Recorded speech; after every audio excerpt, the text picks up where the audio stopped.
Acerquémonos confiadamente al trono de su gracia. Alimentemos nuestro espíritu y crezcamos juntos en la palabra de nuestro Señor Jesús. Bienvenido a la reflexión de hoy. Bueno, hermanos, una vez más, gracias por permitirnos estar otra vez en sus hogares o donde quiera que ustedes estén o se dirijan, compartiendo precisamente la palabra de Dios y estos estudios. Queremos felicitar antes de comenzar a dar el estudio a nuestra congregación, a la Iglesia Kemuel, por estar en su aniversario 23, celebrándolo en estas fechas. La verdad es que es como ya he dicho antes, ¿verdad? Es un privilegio que estemos aquí desarrollando la voluntad de Dios a través de la visión que Dios le dio a nuestro pastor Carlos Abún. Gracias a todos, gracias pastor por la visión en donde nos ha permitido incorporarnos a todos para desarrollar pues con tranquilidad nuestros ministerios. Los dones que Dios nos ha dado para compartirlos con la congregación. Gracias por la oportunidad y una vez más, felicitaciones Iglesia Kemuel por su aniversario 23 en estas fechas. Por otra parte, recordarles que pueden suscribirse al canal de la Iglesia Kemuel, el canal de YouTube, ¿verdad? Allí donde estén y dándole clic a la campanita también y compartir estos estudios con otros hermanos en Cristo u otras personas que usted considere que le puede servir de algo los estudios que aquí damos. Finalmente recordarles que este ministerio se llama ¿Entiendes lo que lees? En el sentido de estar estudiando la palabra de Dios y ver aquellos temas, ¿verdad? Que no se tratan usualmente, pero que la Biblia los contempla y que nosotros pues tenemos a bien de poderlos compartir. En esta ocasión vamos a hablar sobre un tema que se llama de la necesidad de conocer la voluntad de Dios. Ese es el tema que en esta tarde pues quiero compartir con ustedes. Quiero decir que alguien una vez me preguntó, ¿verdad? ¿Cómo conocer la voluntad de Dios? Y solo hay una respuesta posible, la primera respuesta posible a esa pregunta que incluso yo me hice en más de alguna ocasión. Y es que para saber cuál es la voluntad de Dios, pues sencillamente es leer su palabra. En la Biblia está cuál es la voluntad de Dios. Ese es, ¿verdad? Esa es la base para conocer y que nos lleva a cualquier situación que estemos viviendo para entender cuál debe ser la voluntad de Dios. Repito, tenemos que leer la palabra de Dios y es allí donde se encuentra precisamente redactada, clara y específicamente la voluntad de Dios. Precisamente en Deuteronomio 29:29 Dios dice que hay cosas que Él mantiene ocultas. Y esas cosas que mantiene ocultas son de Él, no son nuestras. No tenemos por qué saberlas, no tenemos responsabilidad de conocerlas o ponerlas por obra. Pero las cosas, ¿verdad?, que Él reveló, las verdades que Él reveló, sí tenemos nosotros, todos nosotros tenemos responsabilidad de conocerlas, pero no solo de conocerlas, sino que también de ponerlas por obra. Así que como ven, una vez más, quiero conocer la voluntad de Dios, pues leamos la palabra de Dios. En ese sentido, ¿verdad? Quiero que nos aboquemos nosotros a un texto que es un texto de una situación que ocurrió bastante conocida, que está en 1 Crónicas capítulo 13, verso 10. Y antes de llegar a eso, quiero narrar rápidamente el aspecto histórico que sustenta este verso, a donde yo quiero llegar en esta ocasión. Y es que Saúl, ¿verdad? Tenía una batalla contra los filisteos. Y bueno, había tenido varias batallas contra los filisteos, pero esta última batalla resultó ser decisiva. Y en esa batalla iba prevaleciendo los filisteos contra los ejércitos de Israel. Recordemos de que Saúl ya había sido desechado por Dios. Dios ya había mandado a Samuel que ungiera a otro rey en la figura de David. Y esa era la situación que se estaba viviendo en Israel.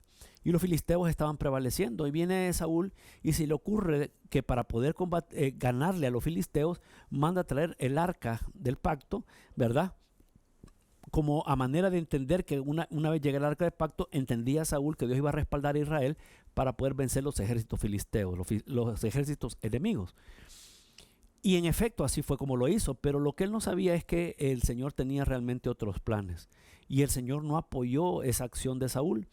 Y entonces, aunque los filisteos cuando vieron el arca del pacto al principio se afligieron y se asustaron, pero al ver que no pasaba nada, siguieron combatiendo y precisamente ocurre la tragedia que en esa lucha pierde la vida Saúl, pierde la vida su hijo Jonatán, que era muy buen amigo de, como todos sabemos, de David, y no solo eso, sino que también capturan y se llevan el arca. El arca estuvo en manos de los filisteos, la cual la pusieron en el templo del dios Dagón, y pasaron circunstancias y situaciones ahí que ustedes pueden leer en el libro de Primera de Crónicas, ¿verdad?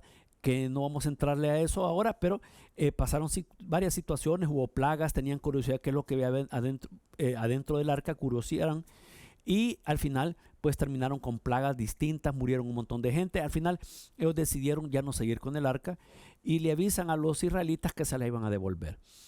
Y en efecto, se la devuelven, pero aquí hay un detalle que quiero hacer yo notar. Y es que los filisteos no estaban obligados en absoluto a saber cómo se transportaba el arca, de qué manera, quiénes lo podrían hacer y en qué ocasiones había que hacerlo. Y aunque todo eso ya estaba escrito, ¿verdad? Los filisteos lo ignoraban. No tenía por qué saberlo. Y lo único que se les ocurrió a ellos era que iban a transportar el arca, ¿verdad? En un carro nuevo, jalado por 2 bueyes. Iban a pagar una especie de impuesto, ¿verdad? O de rescate por el arca. Y así la dejaron ir. Y dijeron, si los bueyes no se ladean del camino, no se van por otro lado, entenderemos nosotros, y se va recto directamente donde está Israel, entonces entenderemos nosotros que era cuestión de Dios, de que queríamos que nos deshiciéramos del arca.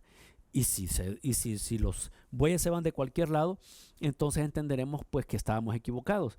Pero al final los bueyes, ¿verdad? Dice la Biblia que comenzaron a caminar, a jalar el arca, ¿verdad? En forma recta hasta llegar donde estaban los israelitas y David entre ellos para recibir el arca. Debemos de recordar nosotros que el arca pues es un símbolo de la unidad nacional, esa es una de las expresiones máximas del templo de Dios, lo que coronaba el lugar santísimo, ¿verdad? Del tabernáculo hebreo. Y cuando reciben el arca, fíjense bien, viene y en lugar, fíjense bien, ya había venido de personas que no conocían para nada cómo se transportaba.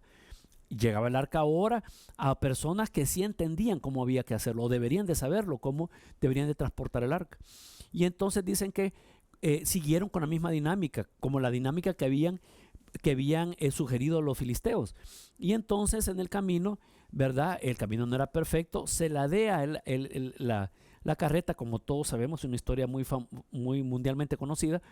Y entonces viene Usa, uno de los que iba acompañando el arca, le pone la mano para que no se cayera, y dice la Biblia que ya no aguantó más. Dios no aguantó más, ¿verdad? Y hirió a Usa en ese momento y murió. Y aquella celebración se convirtió en un duelo, todos se asustaron, se convirtió en duelo. David quedó molesto por lo que había ocurrido porque había muerto ahí Usa, Dios lo había herido y había muerto ahí. Por eso le puso a aquel lugar el nombre de Pérez Usa, el dolor de Usa. Ahora, ¿por qué Dios lo mató? Lo mató precisamente porque toleró de que los filisteos transportaran el arca de esa manera. Pero lo que era inconcebible era que los hebreos, que Dios le había dado la ley a ellos, que Dios le había dado las indicaciones a ellos, había declarado su voluntad de cómo había que transportar el arca, y los hebreos no lo supieran hacer. En realidad eso era el acabose, o sea, no podía ser que el pueblo de Dios, ni siquiera ellos supieran cómo manejar el arca del pacto. Y por esa razón fue que Dios terminó eliminando a Usa. Ahora, aquí quiero yo que una lección para todos. Muchas veces las cosas no nos han salido bien, no porque las hagamos, no porque hayamos hecho algo malo o hayamos hecho un procedimiento que no era el adecuado, sino que simple y sencillamente porque desconocíamos cuál era la voluntad de Dios. ¿Y por qué desconocíamos cuál era la voluntad de Dios? Pues sencillamente porque no leemos su palabra. Y es ahí donde está la palabra, donde está la voluntad de Dios, como dijimos al principio. Muchas de las cosas que nosotros nos han pasado podríamos haberlas evitado si nosotros conociéramos cuál es su voluntad, que fue lo mismo que le pasó al pueblo de Israel, que fue lo mismo la afrenta que sintió David al ver que cayó muerto Usa, ya cuando tenían el arca después de bastante tiempo que había estado fuera en territorio israelita. Nosotros, es nuestra obligación, es nuestra responsabilidad conocer la voluntad de Dios escrita en su palabra. No podemos dejar de leerla, no podemos dejar de escudriñarla. Tenemos que entender hacia dónde va la voluntad de Dios para que no nos pase cosas como las que nos han pasado en nuestra vida o como la que le pasó a Usa en ese momento, por desconocer la voluntad de Dios. Y fíjense cómo son las cosas.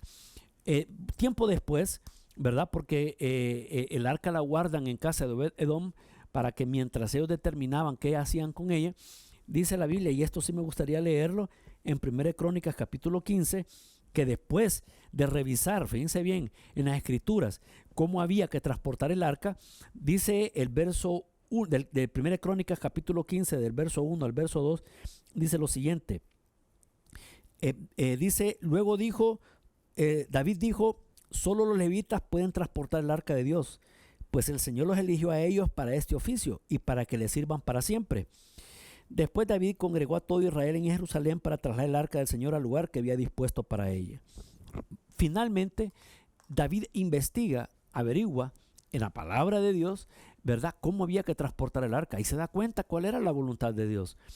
Que había que transportarla con levitas, no en un carro nuevo jalada por bueyes, como lo habían propuesto los filisteos, que ignoraban cómo lo hacían, cómo había que transportarla. Y hasta entonces, cuando las cosas salen bien. La sugerencia y la recomendación para ustedes y para este servidor, para todos los que escuchen este estudio, es que lo primero que tenemos que hacer es buscar en la palabra de Dios la voluntad de Dios para nuestras vidas. Está ahí narrada. Está ahí las verdades que nos vamos a necesitar para resolver las diferentes situaciones que tenemos en la vida. No necesitamos llegar a temas extremos o tragedias personales o problemas que nos rodean y de los cuales no podemos salir sencillamente porque desconocemos la voluntad de Dios, porque no leemos las escrituras.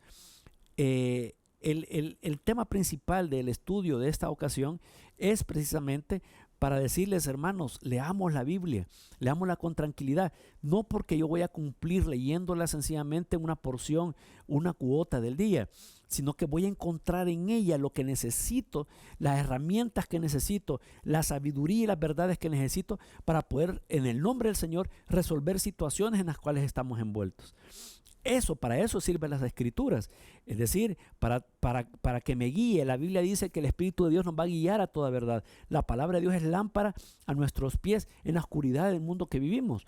Y necesitamos luz para no caernos, para no encontrar un hoyo sin saber y nos vamos en él, sino que necesitamos comprender cuál es nuestra realidad.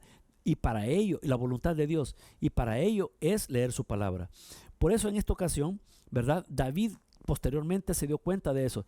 Si David supiera o alguien le hubiera dicho cómo realmente había que transportar el arca del pacto, pues no hubiera muerto Usa. Inmediatamente cuando los bueyes y el carro nuevo llegó, ¿verdad?, lo que hubieran hecho era desarmar todo eso, poner a los levitas vestidos por la ocasión, con su pectoral, etcétera, y toda su vestimenta para la ocasión, y ellos hubieran llevado el arca. No hubiera pasado nada. Pero no fue así, sino que fue posteriormente a la muerte de Usa. Ocurrió un hecho totalmente innecesario. ¿Cuántas cosas innecesarias pasan en nuestra vida precisamente porque desconocemos la voluntad de Dios? Meditemos, démonos cuenta de que podemos comenzar a resolver cosas. No nos quedemos detenidos, no nos quedemos en suspenso para ver que nos diga, Señor, háblame.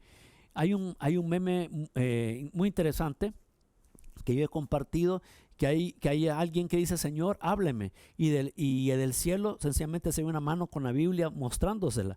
Ahí está la voluntad de Dios, ahí nos ha hablado el Señor, y eso precisamente es lo que necesitamos. No nos vaya a pasar entonces lo que le pasó a Usa, ni lo que sintió David cuando vio que aquella situación se dio, sencillamente porque ignoraba, ¿verdad?, cómo transportar el arca, ignoraba la voluntad de Dios, porque no había leído la palabra de Dios. Así es que en esta ocasión, dejarles a cada uno la iniciativa para que lean su Biblia, para que escudriñan su Biblia y darse cuenta precisamente cuál es la voluntad de Dios, y les aseguro que muchas cosas van a cambiar. Una vez más, antes de retirarnos, gracias por atendernos, ¿verdad? Felicitamos una vez más a la Iglesia Kemuel por su aniversario 23. Y por favor, denle clic a la campanita para unirse al canal de Iglesia Kemuel en YouTube. Dios los bendiga a todos.